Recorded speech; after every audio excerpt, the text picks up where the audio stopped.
Hello, everyone. Welcome back to my podcast, Gravity with Sakshi. So, today I have a very interesting personality, जिनके बारे में आपने सुना ही होगा. तो इनकी एक लाइन बहुत फेमस है कि मैं हूँ आपका अपना बलराज. मैं शायरी करता हूँ और शायरी के माध्यम से आप सभी के दिलों पर राज करता हूँ. So here I'm presenting you guys, Mr. Balraj. Thank you so much ma'am. कैसी हैं आप? बिल्कुल सही. आप बताइए आप कैसे हैं? मैं बहुत अच्छा हूँ और आपसे बात हो गई और आप लोगों ने बुलाया, उसके बाद और भी अच्छा लग रहा है। बिल्कुल बिल्कुल. सो बलराज जी बताइए कैसा एक्सपीरियंस रहा आपका यहाँ आने का?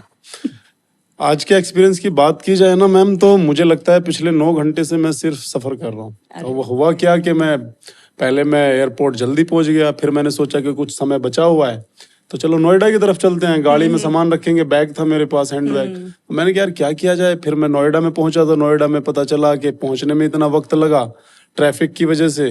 फिर मैंने गाड़ी में बैग डाला तो मैं गाड़ी से आने लगा लोकेशन पे। हाँ जी. मैंने फ़हीम भाई से छोटा सा झूठ बोला, मैंने कि बहुत इमरजेंसी एक काम आ गया था, लेकिन एक्चुअली मुझे गाड़ी लेनी थी क्योंकि बिना गाड़ी के बैग टांगना मुझे थोड़ा सा अजीब सा लगता है। तो मैंने क्या काम किया, जैसे ड्राइव किया तो मुझे लगा यार ये तो बड़ी सिचुएशन खराब हो जाएगी, पहुंच ही नहीं पाएंगे क्योंकि ऑफिस टाइमिंग हुआ था। हाँ वो यही प्रॉब्लम है एक्चुअली. तो मैंने मेट्रो पे गाड़ी लगाई, आया। आने के बाद में पता चला कि मैं सिकंदरपुर उतरूंगा तो वहां से एकदम पास पड़ेगा। तो वहां पे उतरता मैंने कहा ओ सेट, फिर से वही प्रॉब्लम, क्योंकि वहां से फिर 11 किलोमीटर दिखा रहा था। तो मैंने क्या कहा, अब तो गाड़ी से पहुंचना मुमकिन नहीं है।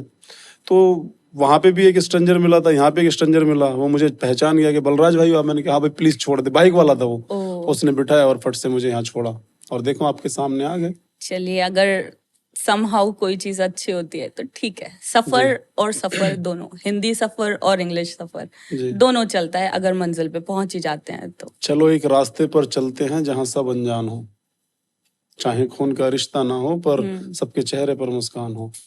मंजिल तो मिल जाएगी सबको एक दिन, कर भला तो हो भला, ध्यान रख किसी का नुकसान ना हो, ध्यान रख किसी का नुकसान ना हो। तो बलराज जी चलिए शुरू से शुरुआत करते हैं जी। आप अपने बचपन के बारे में बताइए, क्या था कैसा था सब चीज. बचपन देखिए, बचपन की एक ही खासियत है कि बचपन में सब लोग नादान होते हैं जी. और नादानियां ही ऐसी चीज हैं जो हमेशा याद रहती हैं। बचपन की नादानियां मुझे नहीं लगता कि किसी को भूलने की जरूरत है। हर व्यक्ति बचपन की नादानियों को याद रखता है और उनके ही सहारे जिंदगी काटता है, गुजारता है। क्योंकि बचपन की जो यादें हैं ना, जो बचपन में करते हैं वही सच है। बाकी तो सब फरेब की दुनिया है, फरेबी दुनिया, फरेब में हम भी चल रहे हैं, दुनिया चल रही है। झूठी मुस्कान के सभी दीवाने हैं, असलियत में आओ तो कोई पास नहीं लगता। बिल्कुल. अब बचपन की बात की है आपने, तो बचपन के बहुत से किस्से ऐसे हैं जो अगर बचपन की बात करने बैठेंगे तो मुझे नहीं लगता कि कोई भी आधा घंटा या 2 घंटा या 5 घंटे या 5 दिन या 5 महीने भी कम पड़ेंगे मेरे लिए। मेरे पास इतनी कहानी है मेरे बचपन की।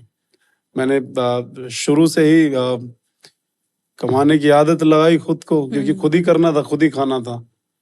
कुछ लोगों का बचपन मासूमियत छिन जाती है, उनमें से एक मैं हूँ जिनकी छिन चुकी है, या फिर कुछ ना कुछ ऐसी ट्रेजेडी रही है लाइफ में कि नहीं कर पाए। लेकिन अगर ओवरऑल देखा जाए तो बचपन को दोबारा जिया जा सकता है अगर आपकी नीयत साफ है। मैं बचपन अब जीता हूँ।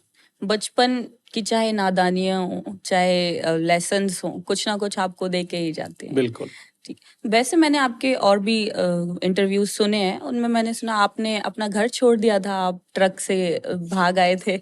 उस बारे में बताइए, क्या सोचा और एकदम ऐसे. देखिए, बचपन में वो बचपना ही था, ट्रक छोड़ने वाली बात और स्ट्रगल करने वाली बात। मेरा मानना यह है ना कि इंसान वही चीज बता सकता है जो उसके ऊपर बीती है, या कहानी भी वही बना सकता है जिसने कहानी का एक भी पहलू देखा हो। झूठी ना तो कहानी बनती है और ना ही किस्से। जी बिल्कुल. हमारी कहानी भी सच्ची है, हमारे किस्से भी सच्चे हैं। और जिस दिन हमारी 4 लोग बात सुन करके मानने लग जाएंगे तो हम समझेंगे कि हम सही रास्ते पर हैं। और दूसरी बात रही है ट्रक से घर छोड़ने की, लेवल अलग अलग हैं। अब ये चीजें समझ में आती हैं, लेकिन स्ट्रगल सबकी जिंदगी में है। क्योंकि कोई गोल्डन स्पून लेके पैदा हुआ है तो कोई धरती पे एकदम जमीन से पैदा उठ के आ रहा है। लेकिन मेहनत मुझे लगता है अब मैं इस लेवल पे आया हूं तो मैं सोचता हूँ कि चलो वो लेवल था तो मेरी परेशानियां थी, लेकिन वो मेरे लेवल की परेशानी थी। मुझे 100 200 300 500 1000 2000 3000 की परेशानी थी। लेकिन अब मैं इस लेवल पे हूं तो मुझे अब भी फिर से परेशानियां हैं। क्यों? अब मुझे 2 लाख 5 लाख 10 लाख 20 लाख की प्रॉब्लम। मेरे से ऊपर लेवल वाला है उसको 5 करोड़ 10 करोड़ 20 करोड़ की प्रॉब्लम, सेम सिचुएशन, बस सोच। ये जी है कि लोग जो सोचते हैं, जो करते हैं, जो समझते हैं, बस वही समझ में आता है, बाकी तो सब मोह माया है। अब मेरा मन कभी कभी ये करता है कि बस भाई जितना आप मुस्कुराओ, जितना आप सेल्फिश, देखो मैं एक बात बहुत काम की बताऊंगा जी आपको। मेरा मानना है जिंदगी में ना हर इंसान को सेल्फिश होना चाहिए। जी बिल्कुल। बहुत सारे लोग, एक छोटा सा मेरी थ्योरी है और ये मेरा व्यक्तिगत मानना है, ये किसी को भी मैं रिलेट करके नहीं बोल रहा हूँ, या अपने ऊपर कोई भी ना ले। कुछ लोग होते हैं जिंदगी भर कमाते हैं अपने बच्चों के लिए। अगर आप अपने बच्चों के लिए कमाओगे तो बच्चे क्या करेंगे? हाँ, और क्या। है ना? अगर मैंने जन्म लिया और मेरे पिताजी ने जितना मेरे लिए वो कर सकते थे किया, ठीक है, उसके बाद मेरा भी तो कुछ कर्म होगा ना, मैं कुछ करूंगा तो खाऊंगा, और मैंने अभी तक खुद से करके ही कुछ किया है। अब मेरा बेटा हुआ है मान लीजिए, तो मैं उसमें क्या करूंगा, वो बड़ा होगा, उसको थोड़ा सा बड़ा करने का, पढ़ाने लिखाने की, परवरिश करने का मेरा, अब मैं उसके लिए जोड़ के रखूं, पूंजी कमाऊं, वो मेरे लिए नहीं करना चाहिए। आजकल के लोग ज्यादातर अपने जो माँ बाप होते हैं, टिपिकल फैमिली से जो आते हैं, जो गाँव से थोड़े से, जो सोचते हैं कि 4 पैसे बचाओ तो काम आएगा, और लोग 4 पैसे बचाने के चक्कर में खुद की हेल्थ का नुकसान करते हैं, खुद की जो लाइफ स्टाइल उसको कॉम्प्रोमाइज करते हैं, बहुत सारी ऐसी चीजें हैं। तो भाई मेरा मानना ये है, अगर आप जिंदगी में आगे बढ़ना चाहते हो या कुछ भी करना चाहते हो तो पहले आप अपने लिए सेल्फिश हो जाओ। जी बिल्कुल। सेल्फिश बनोगे तभी आप कुछ करोगे। मुझे लगता है जब तक आप खुद खुश नहीं होंगे, आप किसी और को खुश भी नहीं रख नहीं कर सकते। सकते। और भले ही माँ बाप हैं, वो सब चाहते हैं कि हम अपने बच्चों के लिए ये कर जाएं, ये कर जाएं। मेरी भी एक छोटी सी थ्योरी है कि अगर कोई करने के लिए होगा तो वो खाक से भी कर लेगा, और अगर नहीं कर सकता होगा तो आप चाहे उसे अर्श पे बिठा दें, वो सब मिटा देगा। बिल्कुल। जी। और कई ऐसे हुए हैं, केसेस भी हुए हैं। तो ठीक है, आप अपनी लाइफ जियो, आप एक हद तक अपने बच्चों को बड़ा करो, पढ़ाओ लिखाओ, उनको उस काबिल बनाओ कि वो अपने लिए डिसीजन ले सके। बस बाकी उनको अपनी लाइफ पे छोड़ देना चाहिए फिर, कि आप क्या कर रहे हैं। हाँ, आप बैकएंड पे रहो कि हाँ, do it on your own, let's see. मैंने पिछले कुछ समय से जो सीखा है, जो मुझे समझ में आता है मेरी जिंदगी में, आप यकीन माने, जिंदगी का वो पहलू मुझे समझ में आने लगा है, जो लोग यार एकदम खत्म सी है दुनिया, कोई मतलब नहीं है, मायने नहीं बचे हैं अभी, ना कोई किसी को समझना चाहता है। और एक्चुअली में वो सही भी है। देखो मैं एक चीज बता दूं, सेल्फिश के लिए मैंने इसलिए बोला है ना, क्योंकि भाई सबकी अपनी उलझने हैं, ना पहले जैसा दोस्त रहा कोई, ना पहले जैसे कोई फैमिली है, ना पहले जैसा बेटा है, ना पहले जैसा बाप है। रिश्तों को लोगों ने एक मार्केट की तरह फैला दिया है, जैसे सब्जी मंडी होती है ना, वैसे बना दिया तराजू है। में तोलना शुरू कर दिया अब है। तराजू में तोलने लगे हैं। रिश्तों का मतलब ही मतलब के रिश्ते हैं अभी। सिर्फ एक ही चीज कांस्टेंट है, और वो है मतलब। अगर आपको मतलब है तो आप दोस्त भी अच्छे हैं, अगर आपको मतलब है आप दोस्ती भी निभाएंगे, आप रिश्ता भी निभाएंगे। और जहां आपका मतलब खत्म हुआ या आपका मन भर गया, कुछ भी कह सकते हैं, तो वो ऐसे गायब हो जाएंगे आपकी लाइफ से और आपकी जिंदगी से, आपकी सोच से, हर जगह से, जैसे वो कभी एग्जिस्ट ही नहीं करते थे। बिल्कुल। और ये बहुत खराब चीज है। एक बात बताइए, आप आपको पॉडकास्ट में आने का कैसे मन किया? ये लाइफ स्टाइल और ये आपकी जिंदगी के बारे में, बचपन की कहानी, ये सब तो चलता रहेगा, क्योंकि मुझे नहीं लगता कि कोई भी जो अपनी लाइफ की कहानी सुनाने बैठे तो सबकी अपनी एक कहानी है, और वो आधे घंटे में और 1 घंटे में पूरी नहीं होगी। तो कुछ इंटरेस्टिंग सी बात करते हैं। आप मुझे ये बताएं कि आपको हमारा काम छीनने की जरूरत क्या पड़ी? नहीं, हम छीन नहीं रहे, हम बस आपके पीछे पीछे आने की कोशिश कर रहे हैं। नहीं, आप हमारे आगे जाइए, क्योंकि आपने जो है हमारा काम तो वैसे ले ही लिया, लेकिन क्या सोच करके आप पॉडकास्ट करने का आपने स्टार्ट किया? हर चीज करते रहे, फिर ना एक टाइम बाद आपको लगता है यार कुछ तो मिसिंग है लाइफ से। तो सोचा क्या कर सकते हैं, क्या, मुझे इसमें हमेशा से इंटरेस्ट था। और आपके भी दोस्त हैं, मेरे भी दोस्त हैं, फहीम सर, तो उसने भी मुझे थोड़ा इनकरेज किया और मैंने उसकी जर्नी भी देखी है। मुझे लगा कि why not give it a try. कभी फेल होते हैं तो ठीक है, लेकिन ट्राई किया, ये सबसे ज्यादा जरूरी काम है। देखिए, जीतना और सीखना ही है जिंदगी में, हारना कभी नहीं। मैंने दो चीजें नोट की आपकी पूरी बातों में। आपने बोला कि छोटी जगह से एक शब्द था, और नौकरी। नौकरी करनी है तो यार फॉरेन में करेंगे, अमेरिका में करेंगे, नौकरी भारत में थोड़ी ना की जाती है ना। मौके बलराज जी, हाँ, मौके। और दूसरी बात आपने अभी बोला छोटी जगह। जिस जगह में आप पैदा हुई वो जगह छोटी हो ही नहीं सकती, है ना। जहाँ पे आप पैदा हुई हैं वो जगह छोटी हो ही नहीं सकती। ये तो अपना मानना है। जब तक हम खुद को ही छोटा मानते हैं, छोटी जगह मानते हैं, छोटा काम मानते हैं, तो उसमें क्या सिचुएशन होती है, जब हम खुद ही मान रहे थे दूसरे अपने आप ही मानने लगते हैं। ये मेरा एक छोटा सा तजुर्बा है। मैंने जिंदगी में ये इसलिए है, मैं आज आपको बता दूं, शायद आज आपको बहुत बड़े बड़े लोग मिले होंगे जो जिनकी उम्र भी बहुत होगी, जिनको रिस्पेक्टेड है। और कहीं ना कहीं एक चीज मैं आपको बता दूं, उम्र के हिसाब से ही बुद्धि आती है, ये बिल्कुल सच है। ये बिल्कुल सच है। और मैं एक और बात कंफर्म कर दूं कि मैंने जिंदगी में जितना स्ट्रगल किया है इसका कई गुना लोगों ने किया होगा, ज्यादा भी किया होगा। लेकिन ये गारंटी दे सकता हूं कि हम जिस जगह पे थे, अगर उस जगह पे कोई होते तो लोग मर जाते हैं, नहीं पहुंच पाते हैं ऐसी जगहों पे। मैं अपने आप को जब मैं परेशान देखता हूं, मैं अपने आप को परेशान समझता हूं, तो बस मैं अपने बीते हुए कल को याद करता हूं, और मेरी परेशानी आसपास भी दिखाई नहीं देती मुझे, चाहे वो कितनी भी बड़ी परेशानी क्यों ना हो, कितनी भी बड़ी, कोई मैटर नहीं करता मेरे लिए। बाकी ये सब तो चलता रहता है लाइफ में। अभी आपने बोला बलराज जी की ऐसी जगह नहीं हो, छोटी जगह नहीं हो सकती है जहाँ आप तो पैदा हुई हैं। हाँ जी, हाँ जी। खैर मैं इस बात से भी अग्री करती हूँ भाई, लक्ष्मीबाई जी की जगह से आती हूँ मैं, झांसी से। तो मुझे लगता है जगह मायने रखती है या नहीं रखती, इससे ज्यादा बड़ी बात है सोच, कि आप जिन लोगों के साथ रहते हैं, आप जिन लोगों पे डिपेंड हैं।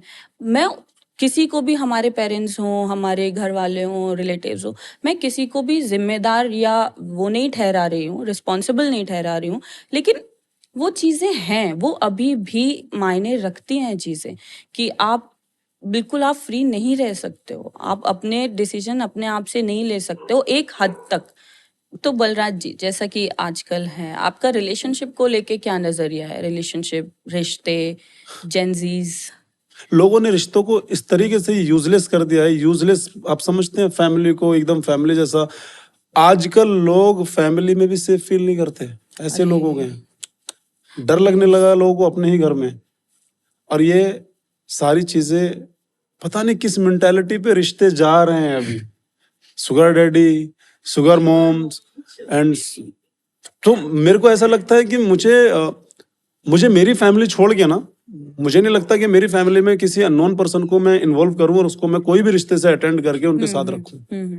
पहले अगर किसी को अनजाने में भी एक धागा बांध दिया जाता था ना किसी बहन की तरफ से, तो वो जिंदगी भर आंख उठा के उसको देखता नहीं था। भाई कभी नहीं देखता था। और लोग रक्षाबंधन पे जो है इधर उधर भग जाते थे कि कोई लड़की जिसको वो पसंद करता, लाइक करता, कि धागा मुझे ना बांध दे।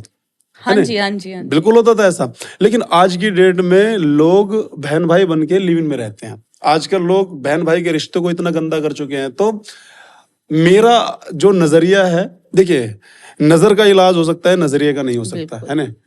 और नीयत जिसकी साफ है उसका नजरिया भी साफ है, और जिसका नजरिया साफ है उसकी नजर भी साफ है। आप जिस नजर से, जिस नजरिए से देखोगे आपको वैसा ही दिखाई देगा जी। आपको वैश्या में भी सीता मैया दिखाई दे सकती है अगर आपकी नजर और नजरिया ठीक है। बिल्कुल। और आपको और सीता मैया भी गलत नजर वैश्या दिखाई देंगी अगर आपका नजर और नजरिया गलत है। तो मेरा नजरिया मेरी नीयत के ऊपर है। मुझे बिल्कुल। तो बलराज जी, वन साइड एक्सपेक्टेशंस का क्या? और देखिए, किसी को पसंद करना और किसी को पा लेना, ये दोनों अलग अलग चीजें हैं जी, है ना। वन साइडेड लव मैं आपसे करता हूँ या आप किसी से करती हैं, अगर मैं आपसे करता हूँ वो मेरा प्यार है, वो मेरा हक है। अगर मैं आपसे प्यार करता हूँ तो हर हाल में आपको खुश देखना चाहता हूँ, आप बस खुश रहो, आपकी खुशी से मुझे प्यार।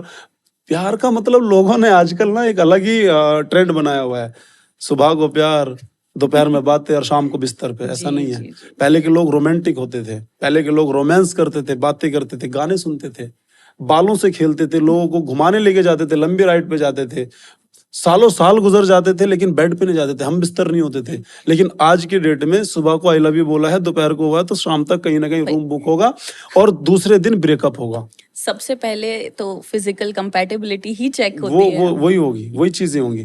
तो एक तरफा प्यार बचा नहीं है। प्यार एक्चुअली में असलियत में है ही नहीं कुछ ऐसा। तो आपके हिसाब से प्यार और रोमांस की क्या डेफिनेशन है? ये दुनिया प्यार से चलती है, मेरे हिसाब से बता रहा हूं मैं। प्यार जिंदगी का वो एहसास है कि अगर आपके कानों के पास से हवा गुजरे और आपको एवी स्माइल आ जाए, और याद वो कहते हैं ना, मैं पहले भी बोल चुका हूँ कि आज महसूस हो रही है हवा में उसकी खुशबू, लगता है मेरी याद में वो भी सांसें ले रही है। अरे तो हिचकी आती है, हम याद कर रहे हैं यार, हिचकी आ रही है, मुझे याद कर रही है, मुझे याद कर रहा है, फैमिली याद कर रही है। ये धरती, ये पूरी कायनात सिर्फ प्यार से चलती है, नफरत से सिर्फ और सिर्फ नफरत फैलती है। और नफरत जब फैलती है, हम पता दिक्कत क्या है, एक बहुत अच्छी कहावत आपको बताता हूं, हर जो इंसान जिंदा है, सही बोल रहा हूं, वो बिल्कुल सही है और अच्छा इंसान है। क्यों है? क्योंकि जब तक वो अच्छा है तभी वो जिंदा है। हम अच्छाई बुराई का हमें क्या लगता है कि एक मान लीजिए मिस्टर एक्स है, एक्स बुरा है, क्यों है भाई बुरा? मेरे लिए बुरा है, लेकिन हो सकता है वो मुझसे 99 लोगों के लिए सही हो, तो वो सही है, उसे हक है। का फर्क है। आपको पता है ये लाइफ लाइन ऐसे ऐसे टेढ़ी मेढ़ी क्यों चलती है? ये हिसाब चल रहा होता है ऊपर वाले की तराजू में कि कहाँ क्या गलत हो रहा है। अगर सीधी हो गई ना तो हिसाब बराबर हो जाता है। और हिसाब बराबर मतलब कहानी खत्म। तो मेरा मानना यही है कि प्यार से दुनिया चलती है, नफरत से नहीं चलती। जो इंसान जिंदा है वो बिल्कुल सही इंसान है और उसके अंदर इंसानियत जिंदा है। अगर उसकी इंसानियत जिंदा है तो वो जिंदा है, नहीं तो वो मर जाएगा। सिंपल सी बात है। लेकिन आजकल ज्यादातर लोग अपनी इंसानियत को मार के समझते हैं वो जिंदा है, जबकि वो मर चुके हैं, बस हिसाब होना बाकी है।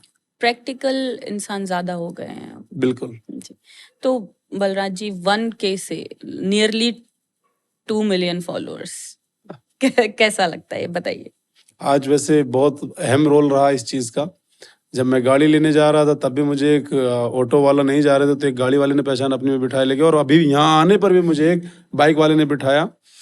फॉलोवर जस्ट अ नंबर मेरे हिसाब से। 2 मिलियन, 20 मिलियन, 50 मिलियन, आप किस इमेज के साथ आगे बढ़ रहे हो ये डिपेंड करता है। आप लोगों को क्या मैसेज दे रहे हो। मैं मानता हूं जो लोग अश्लील वीडियो बना के मैं वो कह देते हैं कि कंटेंट है हमारा, और गालियां दे करके दूसरों को रोस्ट के नाम पे गालियां देते हैं, ये वो मतलब जो रोस्ट करते हैं एक दूसरे को गालियां देते हैं, तो हो सकता है उनके लिए वो कंटेंट है। कंटेंट मेरे हिसाब से वो है जिसको आप फैमिली में बैठ के देखो या कहीं भी देखो, अगर आप देख रहे हो आपको वॉल्यूम कम करने की जरूरत ना पड़े।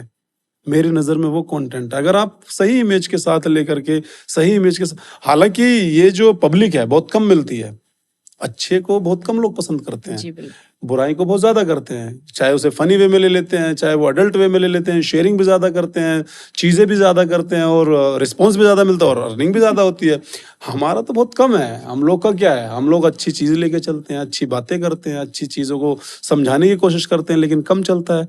लेकिन हमारे पास जो लोग हैं वो हमारे अपने हैं, और वो रिफाइन लोग हैं, मतलब वो फिल्टर्ड हैं। वो ये दुनिया ही अलग है, वो दुनिया अलग है, ये दुनिया अलग है। तो कैसा लगता है आपको इस दुनिया में? बहुत अच्छा लगता है। ये मेरे फैमिली मेंबर्स हैं और उनके साथ जब भी चलता हूँ, जो भी, ये प्राइसलेस है, इसको पैसे से नहीं खरीदा जा सकता। और अच्छा लगता है जब कोई आके बोलता है बलराज भाई आपका मैं व्हाट्सएप पे स्टेटस लगाता हूँ, बलराज भाई मैं आपको बहुत मानता हूँ, बहुत अच्छा लगता है। ये प्राइसलेस है। So as we are coming to an end, Balraj जी, आप प्लीज कुछ शब्द या कुछ शेर जो आपके पसंद के हों वो सुनाइए। शायरी की एक खासियत है जी। देखिए, शायरी को फील किया जाता है। जब तक आप फील नहीं करेंगे, मुझे नहीं लगता कि कोई भी शायर हो सकता है या फिर शायरी कर सकता है। तो अभी आप क्या शायरी मैं बताता हूँ। देखिए जब हम किसी को महसूस करके शब्द बोलते हैं तो लोग उसे शायरी ही समझते हैं। शायरी वो है कि आपकी हर बात शायरी लगे जी। आपकी मुस्कुराहट, जैसे एक शायरी है कि चेहरे की हंसी दिखावट सी हो रही है, असल जिंदगी भी बनावट सी हो रही है, अनबन बढ़ती जा रही है रिश्तों में भी, अब अपनों से भी बगावत सी हो रही है। तो ये सारी चीजें हैं। और मेरा मानना यह है कि आपने शुरुआत की है पॉडकास्ट की, आपको बहुत सफलताएं मिलें, कभी अटकना मत, रुकना मत। Thank you so much. सोचना समझना ज्यादा नहीं है, बस जो मन में आए करो। इंग्लिश में मुझे इतना ही आता है, you can do whatever you want to do. बस ये भी मैंने फहीम भाई से सीखा है, जब वो कभी कभी बोलते हैं मुझे अच्छा लगता है।